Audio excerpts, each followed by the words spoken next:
No nii, tere tulemast. Väldin tehnilisi viperusi igaks üks ette, ruupur on olemas, kui peaks alt vedama. Kui klikkerit kasutada ei saa, siis ma lõpetan ettekande ära. Mul on 50 slaidi ja võtsin raha kaasa, panin portfelli sisse. Aga Juhan ütles siis, et no näed, ongi minu slaidid. Imeline. Ei, ongi, on, ma tegin selle. Et Juhan ütles, et aasta investorid, nad valivad mingi tarkvara abil, kus nad lohistavad inimesi. Nii et siis saate aru, kuidas mina valituks sain, mind lohistati kuskile aasta alguses, nii et siin ma olen. Aga kiirelt minust, kes mind ei tunne veel mõne kategoriseeringuga, et minu aktiivne töö on siis SuperAngeli riskikapitali fondis, kus me haldame varasid täna kuskil 70 miljoni euro väärtuses. Teeme tehnoloogia ettevõtetesse siis investeeringuid ja tuntumad võib-olla Bolt, Veriff ja sellised.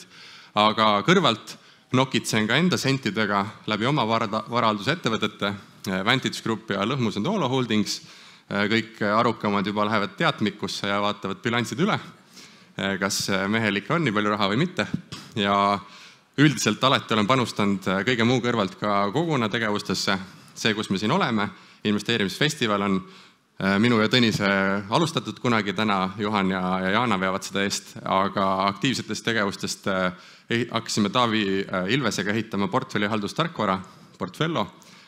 Kirjutame kõige paremat finantsteemalist sisu off the record jutud kanalisse koos Riinu, Tšeiki ja Taaviga ja lisaks teen ka heategevusfondi, mis tegeleb investeerimispõhimõtetel.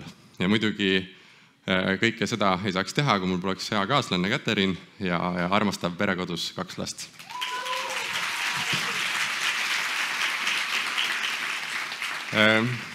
Need, kes sinna taha istusid, ma tunnen teile kaasa, tulge ette poole. Siin tulevad päris sisukad slaidid, aga sa tead, et üks slaid on hästi tehtud, kui teised inimesed võtavad sinu slaidi ja proovivad seda enda kasuks maha müüa kuidagi. Et see on siis olnud minu investeerimisteekond, ma olen sellest juba päris palju esinemistel rääkinud, ma ei peatu selle liiga kaua, aga alustasin üle 10 aasta tagasi, ligi 11 aastat tagasi ja põhimõtteliselt nullist olen teinud tööd, näinud vaeva, kõik see, mis Kristi rääkis, on 100% tõsi, söönud makarone, tatart, elanud teiste inimestega ja nii edasi, aga kokkuvõttes läbi mitte teadlikult alustamise on seda tarkust ka kogunenud ja täna seks on portfell üle 1 miljoni euro ja keskmiselt olen teinud tootlust ka ligi 20% aastas.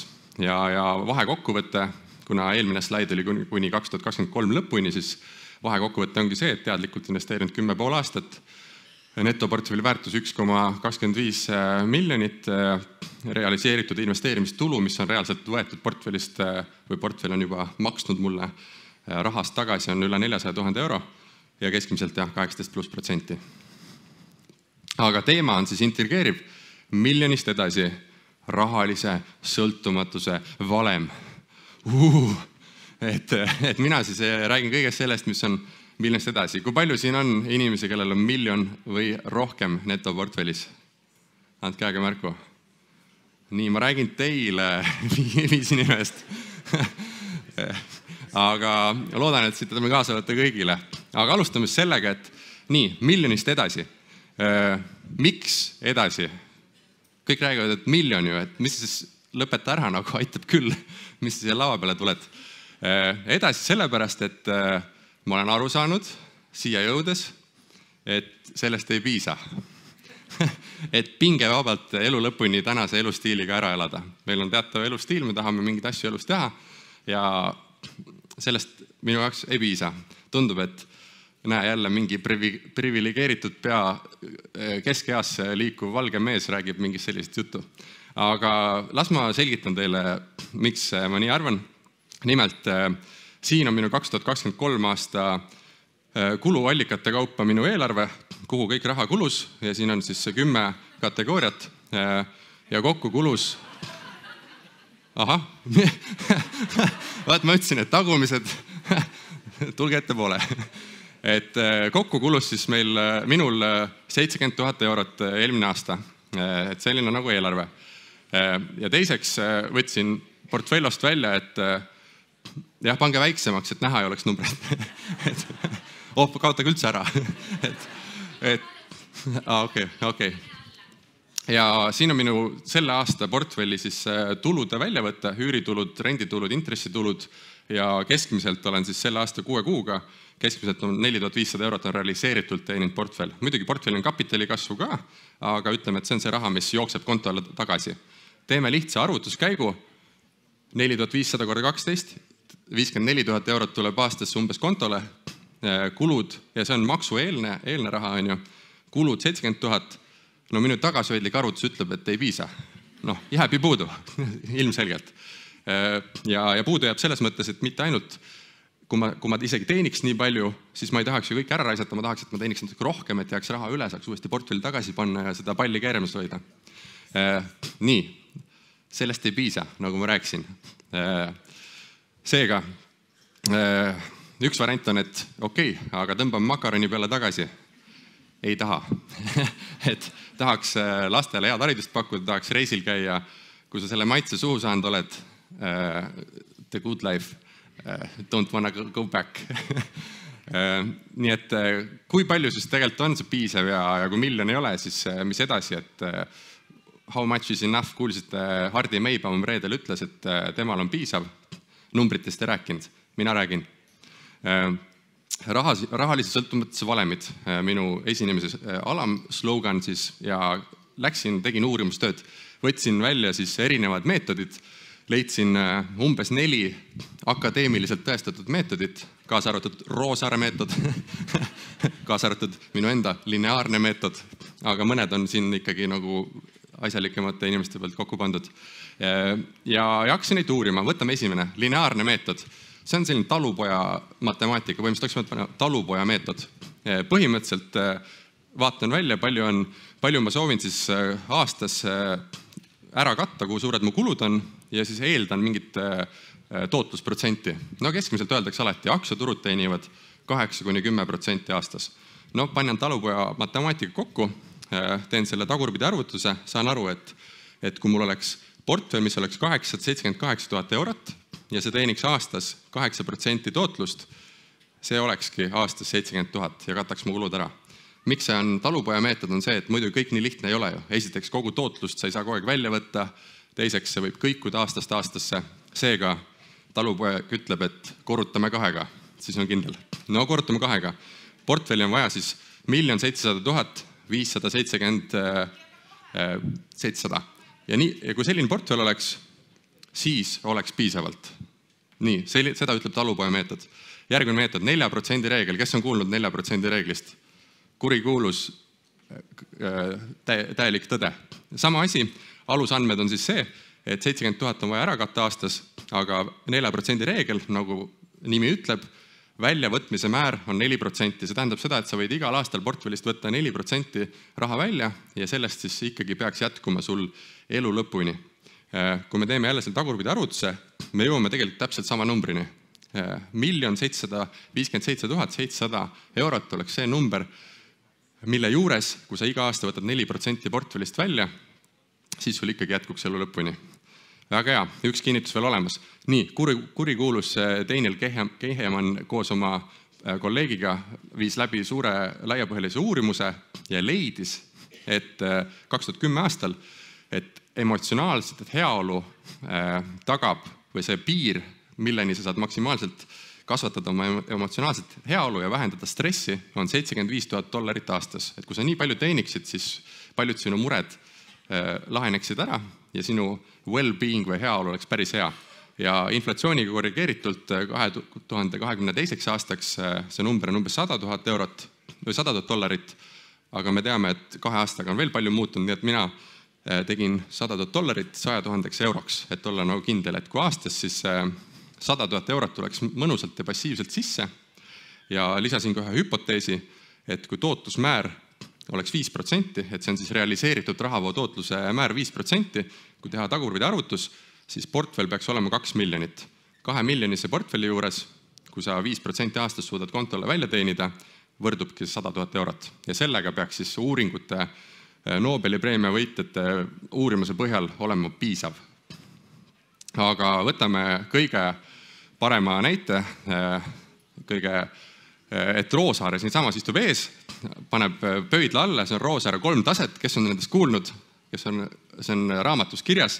Põhimõtteliselt on sul 3 taset, üks on see makaroni tase, kus sa katad enda igakuised kulutused ära, siis on teine tase, kus sa elad oma elustandardi järgi ja siis on viimane tase, kus sa elad oma elustandardi järgi ja pluss veel jääb sama palju raha üle, et reinvesteerida. No nii, makaroni tase meie jaoks oleks siis 35 000 eurot või minu jaoks, kui ma aastas makarone sööks, saaks sellega hakkama. Soovitud elustiil, nagu ma ütlesin, 70 000 eurot tahaks raisata ja kui elada loorberitel, siis 140 000 võiks nagu sisse tulla. Ja kui need arvutused läbi teha, siis tagasihoidlikumalt võiks portfell olla 700 000, nagu ma tean, siis sellest ei jätku, seda ma ei taha. Keskmiselt 1 400 000 ja sellise loorberitel puhkamise stsenaariumiga 2,8 miljonit. No selge, me oleme 4 akadeemilist uurimust ära teinud. Teooria on alati väga tore, aga milline on päriselu? See on ainult paberil. Sellepärast rääkisin 4 magnaadiga, kes on jõudnud miljonist edasi ja oskavad minu teooriat kas ümber lükata või kinnitada. Esimeseks Lev Tolgatšov istub seal sama sees, oli ka lava peal. Lev ütles, et jätkusuutlik portfellist väljavõtmise määr on tegelikult 2% aastas ja normaalne elustiil hakkab 1 miljonist eurost aastas. Nii, kui sealt teha tegelikult tagurpidi arvutus, siis piisav oleks 50 miljonit. Siis võiks kuidagi tegelikult ju normaalselt ära elada. Enne seda selline rabe riisumine. Ja 100 milli oleks safe bet juba. Nii, Lev on seal. Tunnistab, kinnitu alla, väga hea, õige. No nii, meie superstar Kristjan Liivamägi istub seal taga nurgastas, ta käsi püsti, tõusub püsti, lehvita rahvale. Kristjan, nii. Tundub, et oluliselt tagasihoidlikum mees. Täna on portfell 1,5 miljonit, rahavoogu teenib üle 7000 euro. Ütleb, et saavad kuidagi hakkama perega. No nii, aga kui mõistlike kuludega ja mõistliku elustiili puhul Kanaaride saartel võiks olla portfell ikkagi üle 2 miljoni euro ja teenida üle 10 000 euro rahavoogu ning kui vaadata seda piisavat või head elu, siis tegelikult võiks portfell olla seal 5 miljonit eurot ja netoravavoog kuus võiks olla üle 20 000 euro. See on see, mida Kristjan on ütlenud. Aitäh, Kristjan, et panustasid minu uurimustöösse.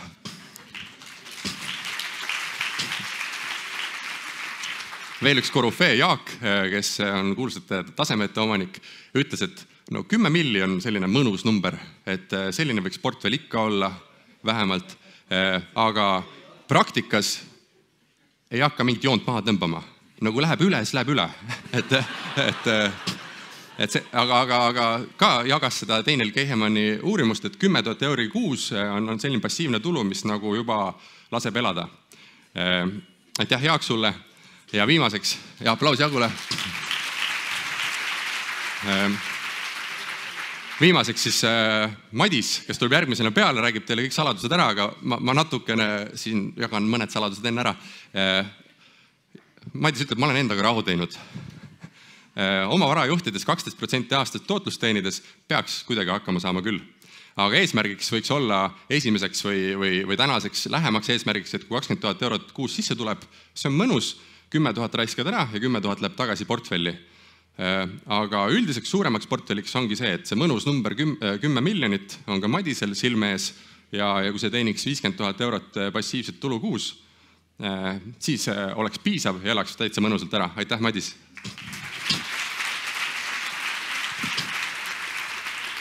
No nii, nüüd me vaatame, paneme need kõik tabelisse siia ja proovime aru saada, kui palju on piisav.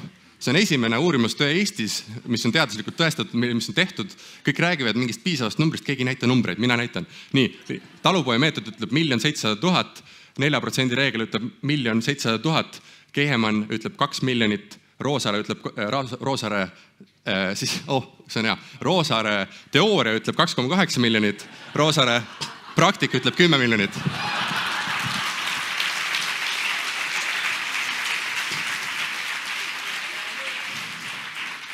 Kristjan ütleb 5 miljonit, Madis ütleb 10 miljonit, Lev ütleb 50 miljonit.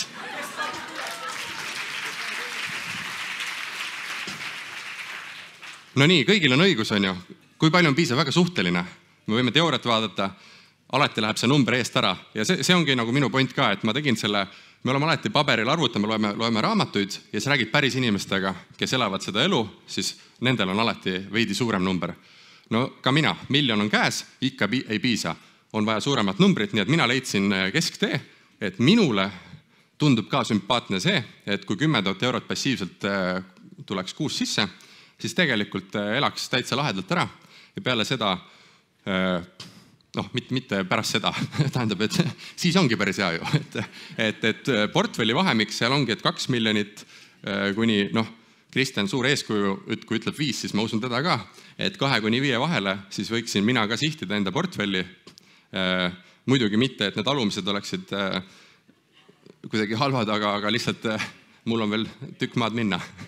Et mina arvan, et siis jah, et umbes sellise portfelliga võiks endale eesmärgiks seada. Niisiis, kuni 2–5 miljoni suunas on siis minu edasine plaan läbi teaduspõhise uuringu, aga küsimus on kuidas.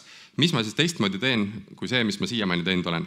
Põhimõtteliselt ei teegi, aga ma tutvustan teile järgmist leiutist nimega jõukuse püramiid.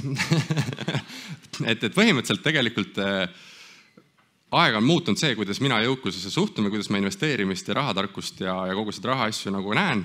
Ja see ei ole pelgalt see üks kuusnurk siin, mille nimi on investeerimine, millest ma enamasti räägin, vaid tegelikult jõukus ja selline miljonist edasi elustiil ja see, mis me teha tahame, on oluliselt laiem kui ainult investeerimisportfelli kasvatamine. Siiamaani ma olen rääkinud peaasjalikult sellest ja täna ma räägiks kogu sellest kompotist korraga. Nii et vaatame sisse ja võtame esimese alustala nimega ehita. Et jõukuse valemis ja kõik see on see, mida mina siis täna edasi minnes, mille peale ma kogu aeg mõtlen. Et on ehita. Esiteks me peame jõukust ehitama ja see ei ole ainult investeeringute ehitamine, vaid see on ka oma oskuste lihvimine, ettevõtlusega tegelemine ja personaalse brändi arendamine. Nii et oskused, mis saab väga hästi omandada palgatööl, ettevõtlust tehes, kuidas iganes ja ma olen ise, võtsin peamised oskused välja, mida saab siis rakendada ja ma olen kõiki neid mingis eluetapis mingite tegevustega nagu proovinud omandada, teadlikult või vähem teadlikult, aga peamiselt tuleb see läbi palgatöö tehes, saad seal väga palju kasutada siis tööandja tarkust, teiste inimeste tarkust, et enda oskusi parandada. Muidugi arvutamisoskus tänu Excelile, loovus tähendab seda, et ettevõtlus ärimudelite kokkupanemine, väärtuspakkumiste ehitamine, disainimine, töökus ja pühendumus, olen, siin on juhtimine, võtame juhtimine, et juhtinud mitmeid tiime, organisatsioone ehitanud, oskanud maksunduse kohta mõelda, juriidikat teha, arvuti IT-oskused, olen kõik veebilehed siiamaani oma ettevõtetele ise teinud, kaasa arvatud investeerimisfestivali koduleht on ikka veel minu tehtud 10 aastat hiljem. Probleemide lahendamine, olen töötanud ehituses, IT-ettevõttes või siis lahendades seda investeerimisfestivali, mis on väga kompleksne ülesanne, et kõik oleks söönud rahul ja hästi maganud. Algatuslikkus, kui sa näed, et midagi on puudu, siis hakka ise tegema. Nii ma hakkasin tegema investeerimisklubi festivali, nii me kirjutame täna kõige läbipaistvamat finantsblogi või kanalit Eestis, nii me ehitame seda Portfello tööriista portfelli juhtimiseks, nii me alustasime Maraton Studiost, mis on videoproduktsiooni ettevõte ja algastuslikkus on väga oluline meeskonnatöö, mis tuleb läbi spordi tänu mulle korvpallis, ehituses, ettevõtetes töötamise, avalikud esinemised ja sotsiaalmeedia annab kommunikatsioonioskuse. Ettevõtluses võtsin teadmikust välja siis enda ettevõtete mingi seotuse maatriksi, aga kokkuvõttes olen alati teinud palgatöö kõrvalt ka mingid ettevõtlusalgeid. Täna kõige suurem ettevõtlusosa on ikkagi Superangel, mis on küll investeerimisfond, kuid sisuliselt on ta ka teistsugust struktuuriga ettevõte, mida peab ehitama, brändi kasvatama. Teeme ühte tööriista, igaseadusest fondi ja varasemalt olen siis sellist ettevõtteid ehitanud ja juhtinud. Viimaseks investeerimisportfell, et siis välja võtta viimase seisuga minu investeerimisportfellist ka.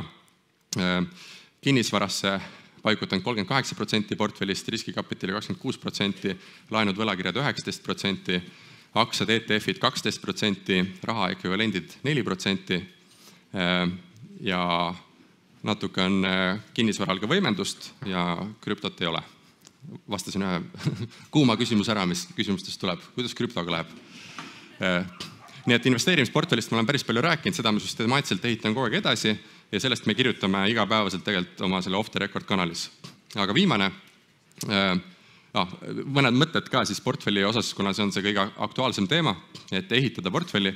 Esiteks, millest ma olen aru saanud selle miljonise teekonna jooksul on see, et risk investeerimisel olen oluliselt riskikartlikumaks muutnud pärast seda, kui miljon on täis saanud.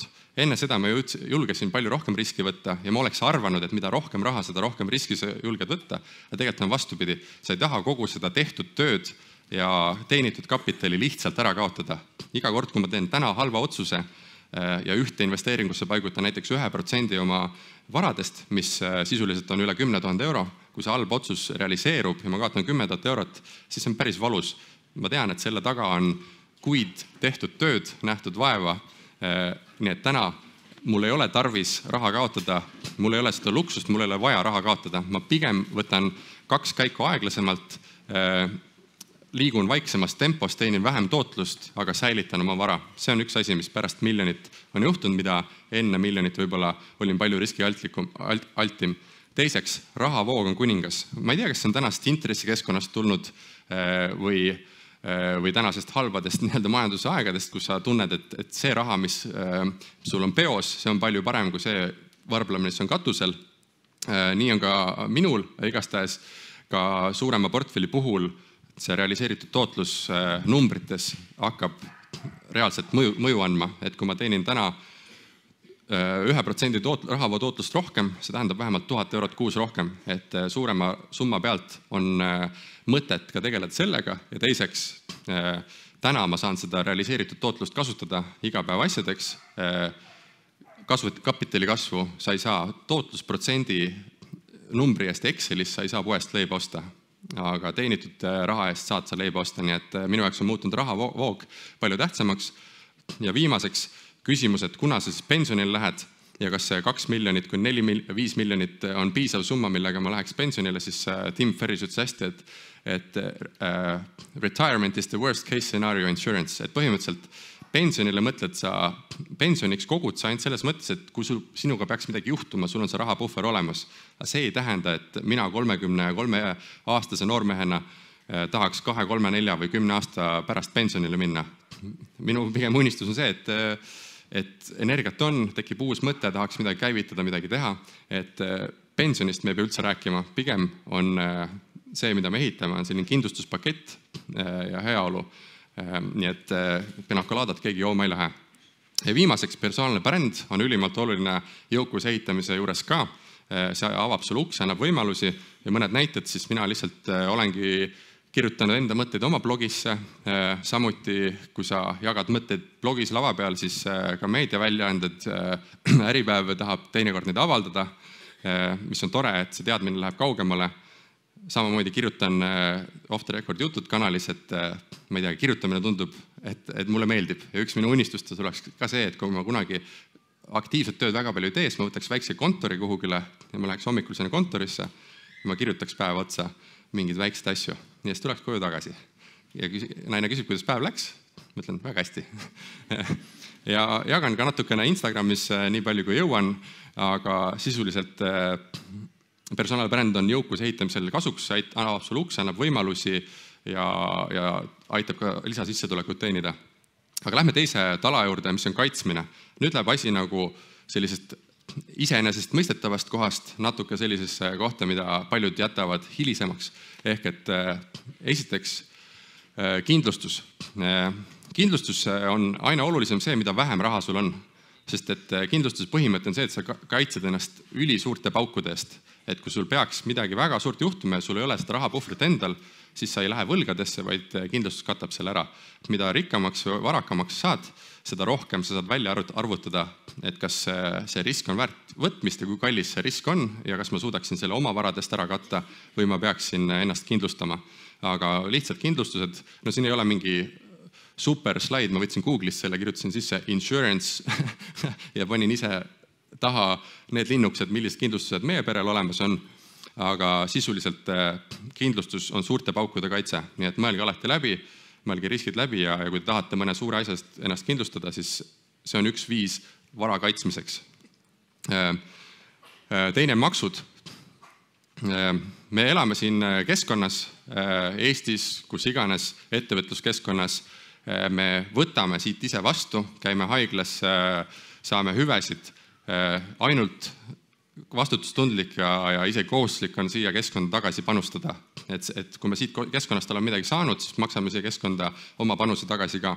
Sellepärast mina ei ole kunagi maksudest kõrvale hoidnud, alati maksan oma maksud ära, ma olen ka tööandja, maksan palkasid, erisoodustust ja nii edasi, et ma ei ole kunagi sellest kõrvale. Ma olen ise selle keskkonna vili, kus ma olen kasvanud. Ja optimeerida on okei, siin kõik ütlevad, et jutt on ilus, aga reaalsus on teine, et optimeerida on okei seaduse piires ja ilusti ettevõtluse keskkonna piires seda teha, aga petta ei ole okei.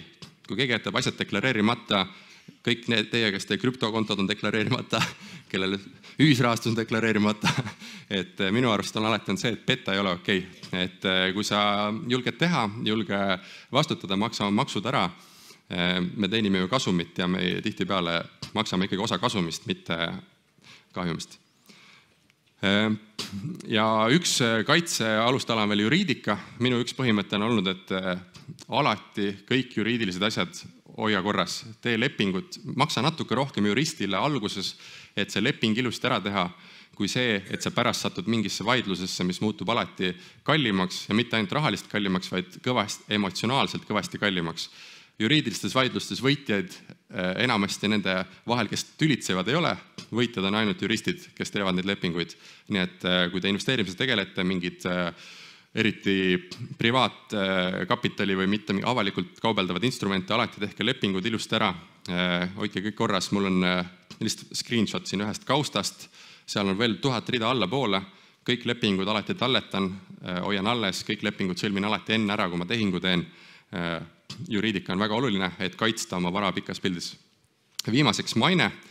Tundub lahtisest uksest läbi jooksmine, et mis muidugi maine on oluline asi, aga mina kohtusin sellega kõige rohkem siis, kui ma alustasin oma riskikapitali fondi teekonda ja siis investorid tulid ja esimest korda küsisid, et palun näita ette, või uurisid, et milline on sinu maine, milline sinu taust on ja kui sul ei ole laitmatu maine, siis meie sulle raha ei anna. Ja see kehtib peaaegu kõigis rollides, kus sa võtad vastutust, kui sa võtad väga suurt vastutust ja eriti suurt vastutust võtad sa finantsvaldkonnas, kus sa juhid teiste inimeste vara või kui sa tegeled teiste inimeste rahaga, see on kõige diskreetsem valdkond, seal tegutsedes ei saa olla halva mainega. Ja kui te loete neid, mis ma punasega alla tõmbasin, sul peab olema kogemust, sa ei tohi olla põhjustanud pankrotti ettevõtetes ja seal all sul ei tohi olla kriminaalkaristusi, väärteomenetlusi, parkimistrahve, kiirustrahve, mingid sellist väiksed asju. Kui sa selliste asjadega flirdid, siis sa suurt mängu mängida ei saa ja suure rahal ligi ei saa.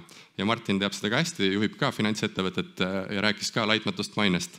On ka neid küsimustikke mitu korda ära täitnud. Kui te midagi suurt teha tahate ja suurt jõukust ehitada tahate, siis kaitske oma mainet. See on üks asi, mida on lihtne ära rikkuda, kuid peaaegu võimatu tagasi ehitada. Viimane alustala, anna edasi. Ehk et kui me siin ehitame seda jõukust ja oleme jõukust kokku saanud, oskame seda kaitsta ka, siis ülimalt oluline on seda tagasi anda.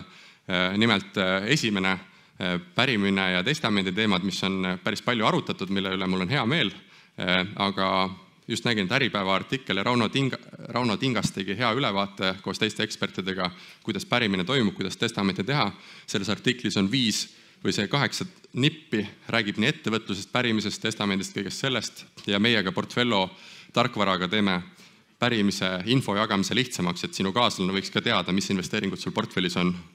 Nii et teeme sellise, et sa saad jagada lihtsalt oma kaaslasele enda portfelli ülevaadet, et kui sinuga midagi juhtub, ta vähemalt teab, kuhu urkasse sa oma raha pissid. Viimaseks või teiseks sellest anna edasi on teadmiste edasiandmine. Meie oma lapsi oleme kasvatanud siis ka rahatarkuse teekonnal, need raamatud, mis on välja antud ja siin ongi meie poeg, kes on meie koos lugenud sellist raamatut nagu Minu esimene raha ja temal on esimene mesitaru ja oma vanaisaga siis toimetavad mesilastega. Selle hooaja lõpus ilmselt panevad meega purki ja läheb müügiks. Nii et kes soovib mett osta, siis andke mulle teada pärast ja Ruuben tuleb müüb teile mõnusa soolasinnaga paar mett. Ning perekonnajõukuse ehitamine, ka teadmiste edasiandmisest on teinekord nagu vähe. Sa peaksid ka panustama perekonnajõukuse ehitamisse. Meie seda teeme omal moel ja edasi püüdlikult. Me käime koos elukaaslasega kõigil investeerimisteemalistel üritustel, istume kõrvuti, arutame neid teemasid kojusõidul, arutame kodus. Me täidame koos enda pere eelarvet, mida me oleme teinud juba 8 aastat. Meil on isegi koduste varude nimekiri lisaks eelarvele. Teame, kuhu meie raha kulub, millised otsused me peres teeme ja lisaks oleme otsustanud panustada ka mõlema poja investeerimisportfellidesse. Me oleme teinud püsikorraldust, anname meie taskuraha, mida me siis investeerime. Ehk et me soovime, et terve pere oleks rahatark ja nii me tegelikult toetame ka oma laiemat perekonda rahatarkusega. Ja viimaseks, kui mina olen piisavalt õnnelik olnud, et kasvanud väga heas keskkonnas. Mul oli koolis Junior Achievement'i programm, mis õpetas ettevõtlikkust, tegin oma esimese õpilasfirma.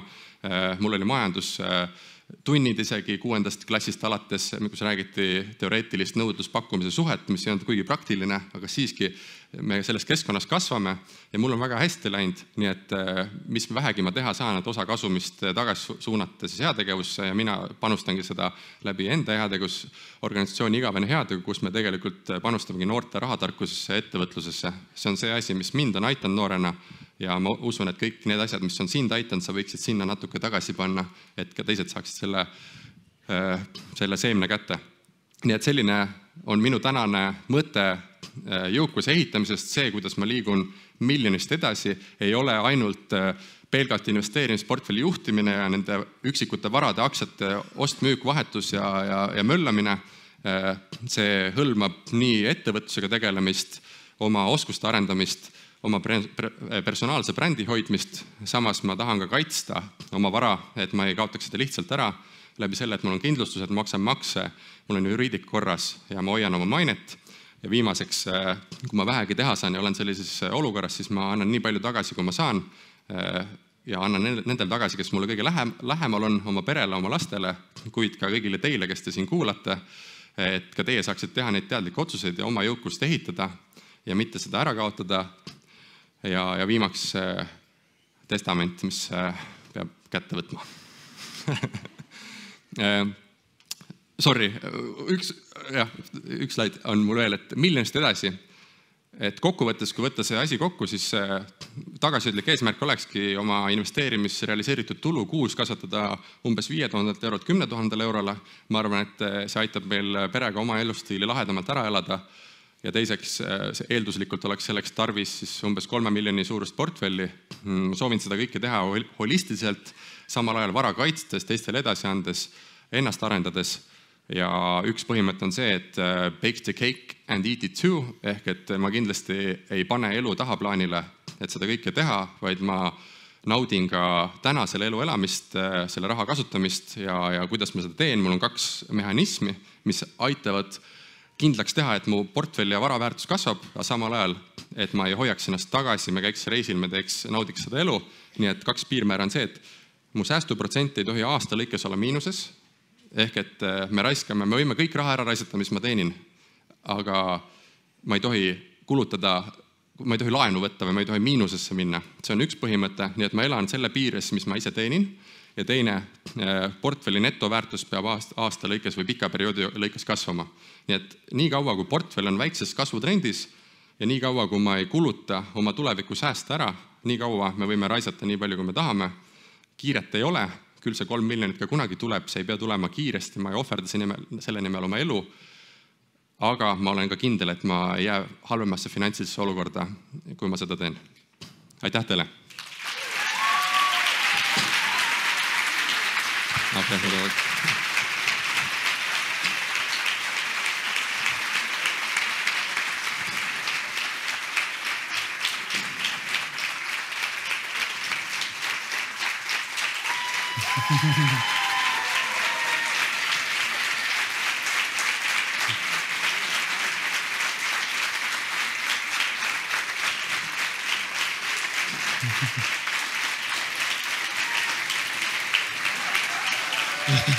Korrata!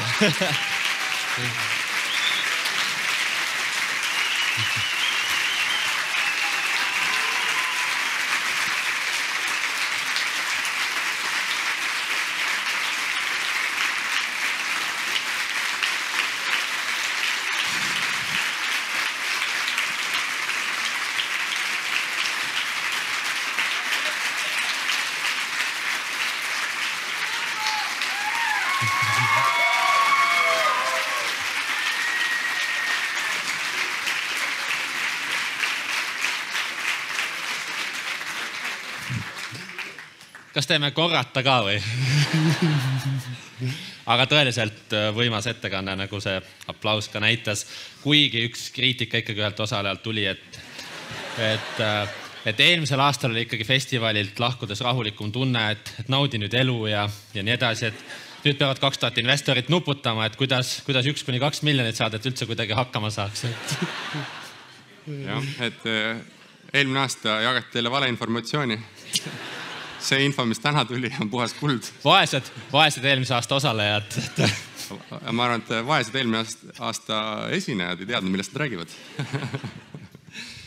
Siis tõstke käsi, me jõuame võtta 2 küsimust ka, aga siin üks küsimus kõige enam hääletatud, et millal sa taipasid, et persooni brändi loomine on oluline ja mis on olnud selline suurim äriline kasu sellest?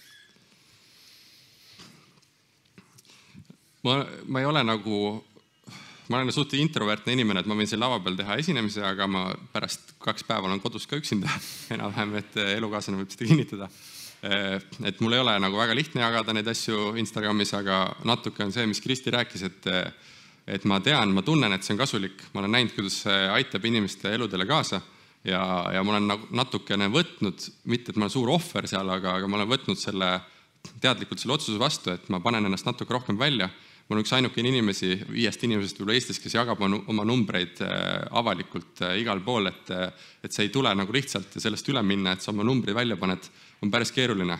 Esiteks, kogu see perekond teab, mis rahad sul on, hakkavad seal mingi, mis sul viga? Et siis teiseks, need kõik kommentaatorid igal pool, inimesed, kes tulevad kodu koristama, teavad, et ma investeerin, võib-olla teavad, kus kapis ma raha hoian. Et nagu sellel on suured riskid, et see, et ma hakkasin jagama, tuli tegelikult puhtalt sellest, et ma tahtsin nagu tagasi anda, ma nägin, et see on inimestele kasulik ja ma olen kõiki asju elus teinud ainult selle pärast, et ma tunnen, et see on kasulik, ma teen seda, ma ei oota sealt midagi tagasi. Nii et kui te tahate mind jälgida, jälgiga, kui ei taha, siis ärge jälgige, aga minu jaoks oluline see, et ma seda sisu välja panen ja ma loodan, et sellest on kasu, mulle tundub, et sellest on kasu. Ja finantsiline kasu sellest on ma ei oskagi seda nagu mõõta, mul ei ole raamatut, ei ole kirjutanud, seda ma ei müü, sealt ma ei tea, mis see tuleb off the record juttudega. Meil on kanal, kus on mingi väike 2, 3, 4 eurone tasu, me kirjutame iga artiklit 8 tundi ja saame 5 eurot selle eest. Et ma ütleks, et see mingi kasu on portfello tööriista ehitame enda jaoks, maksame sellele ka peale, et automaatselt liidetsusest ära teha, et ma ei ütleks, et mingit suurt kasu on tulnud, et kindlasti enese arengu mõttes on see suur kasu tulnud, et minu oskused on paranenud ja mul on tutvused tulnud. Võib-olla tutvused ongi kõige suurem boonus sellest, et ma saan nende head inimestega koos seda teekonda käia ja saan nende käest abi küsida. Saan siia kommentaariks juurde öelda, et kui me võtame eestlaste investeerimisaktiivsuse, mis mõnede uuringute järgi on selline 25% eestlast, et neil on mingi finantsvara. Rootsi on meist 2 korda ees, Soome on ikkagi ka 10% vähemalt ees.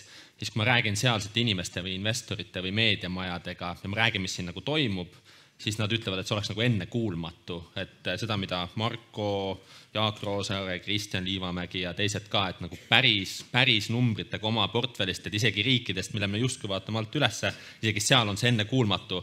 Nii et see väärib, ma arvan, eraldi aplausi.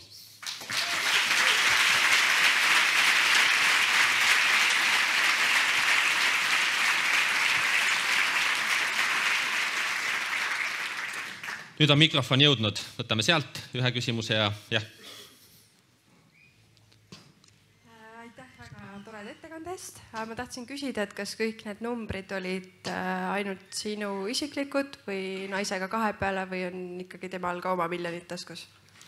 Ja, et need olid minu enda numbrid, et me praegu jälgime asju niimoodi, et mõlemad arendavad oma portfelle ja tänasest ja eilsest ja üleeilsest väga palju inspiratsiooni saanud ja teistega rääkinud, siis tundub väga äge mõte ka neid koos hakata vaatama, koos ühiselt kõike neid kokku panema ja ehitama, nii et ma tänan ka kõik, kes jagasid oma pere ja oma elukaaslasega investeerimise kohta, nii et mina sain siit festivalilt juba ühe kõige suurema tarkuse kaasa, et edasi jätkan ühiselt elukaaslasega.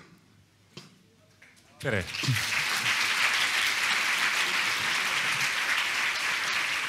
Et olles aasta investor 2024, kes võiks olla teie arvates aasta investor 2025 tingimusel, et ta ei ole varem nomineeritud? Aitäh! Kelle ma lohistaks ära? Sa lohistad ta üles ikkagi, et mulle nagu väga sümpatiseerib ja kellelt ma alt üles vaatan ja kellelt ma olen hästi palju õppinud, on Lev Tolgatšov. Ma ei tea, kas sa nomineeritud oled olnud, aga ei ole. Aga kui sa vaatad, millist kuldmune ta puistab iga kord, kui ta lavale astub, kui palju ta panustab aega, siis võib-olla Lev.